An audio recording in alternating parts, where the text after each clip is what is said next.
বন্ধুরা সবাই কেমন আছো? আশা করি সবাই ভালো আছো। তোমাদের ভালোবাসা আমিও ভালো আছি। আবারও চলে এসেছি একটা ব্লগ ভিডিও নিয়ে। আমাদের এখানে 3-4 দিন থেকে প্রচুর বৃষ্টি হচ্ছে।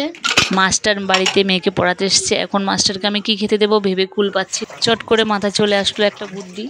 ঘরে ছিল কাবলি ছোলা, উষ্ণ গরম জলে কাবলি ছোলা ভিজিয়ে রেখেছি। 5 মিনিট পর কুকারে নুন দিয়ে সেদ্ধ করে নিলাম। আমি কি দিয়ে কাবলি ছোলাটাকে রান্না করছি বন্ধুরা তোমরা দেখতে থাকো। আলুটাকে নুন হলুদ দিয়ে ভেজে নামিয়ে নিলাম। এবার পেঁয়াজটা দিয়ে দিলাম কড়াইতে। এবার আস্তে আস্তে সব মশলাগুলি দিয়ে দেব।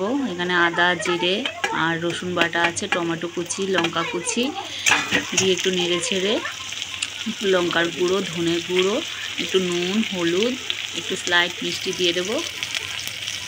ভালো মতো কষিয়ে কাবলি ছোলাটা ঢেলে দিলাম। কাবলি ছোলাটাকে একটু নেড়ে ছেড়ে ভাজা আলুটা দিয়ে দিলাম। আমি কিন্তু বেশি ঝাল দিইনি, যেহেতু আমার ছেলে মেয়ে খাবে, তো তোমরা তোমাদের স্বাদ মতো ঝাল দেবে। এবার ভালো মতো কষিয়ে আমি জল দিয়ে দিলাম।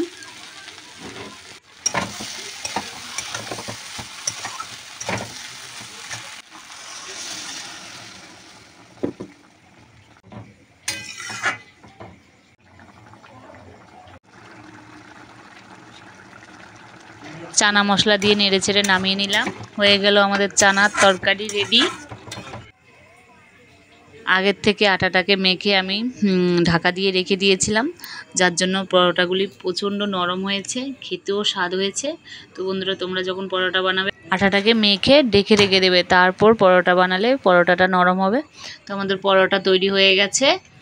এবার আমার ভাগনা মাস্টার মশাই আর কি, আর আমার ছেলে খেতে বসে গেছে। দেখছো, ছোটটা আমার ছেলে, ওটা আমার মাস্টার মানে আমার ভাগনা। তো ভিডিওটি তোমাদের কেমন লেগেছে? যদি ভালো লেগে থাকে তাহলে লাইক কমেন্ট এবং সাবস্ক্রাইব করতে ভুলবে না।